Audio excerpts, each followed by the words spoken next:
इचलकरंजी महानगरपालिकेच्या सभेत शिक्षण समिती सभापती विद्या साळुंखे यांचा आयुक्त पल्लवी पाटील यांनी अपमान केल्याचा आरोप होताच महापालिकेतील वातावरण चांगलंच तापलंय। या घटनेच्या निषेधार्थ भाजपचे नगरसेवक आणि नगरसेविका यांनी आक्रमक भूमिका घेत महापौर उदय धातुंडे यांची भेट घेऊन आयुक्तांवर तातडीनं कारवाई करण्याची मागणी केली आहे। या घटनेमुळे महापालिकेतील सत्ताधारी गट आणि प्रशासनातील संघर्ष पुन्हा एकदा उघडपणे समोर आलाय। इचलकरंजी महानगरपालिकेच्या 2 दिवसांपूर्वी झालेल्या सर्वसाधारण सभेत शिक्षण समिती सभापती विद्या साळुंखे यांचा आयुक्त पल्लवी पाटील यांनी अपमान केल्याचा आरोप केला जातोय। या पार्श्वभूमीवर आज महापौरांच्या दालनात भाजपच्या नगरसेवकांनी बैठक घेतली। शिक्षण समिती सभापती विद्या साळुंखे यांचा आयुक्तांनी केलेल्या अपमानाबाबत भाजपच्या नगरसेवकांनी या बैठकीत तीव्र नाराजी व्यक्त करत आयुक्तांवर तातडीनं कारवाई करण्याची मागणी केली। या प्रकरणाची सखोल माहिती घेऊन वस्तुस्थितीची पडताळणी करण्यात येईल आणि त्यानंतर योग्य ती भूमिका घेतली जाईल असं आश्वासन महापौर उदय धातुंडे यांनी दिलं। पण या बैठकीदरम्यान वातावरण चांगलंच तापलं।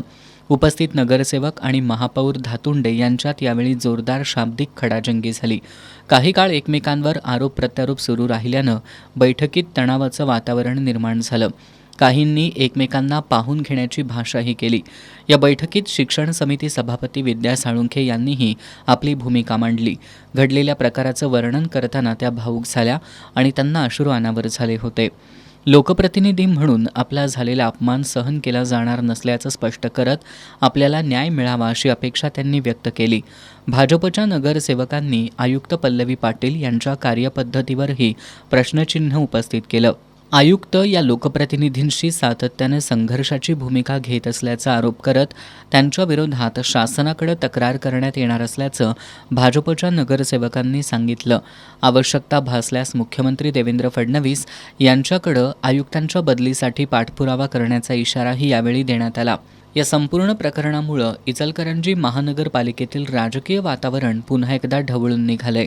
लोकप्रतिनिधी आणि प्रशासन यांच्यातील समन्वयाचा अभाव पुन्हा अधोरेखित झाला असून या वादावर आयुक्त आणि सत्ताधारी भाजप गट यापुढे कोणती भूमिका घेणार याकडे शहरवासियांचं लक्ष लागलंय।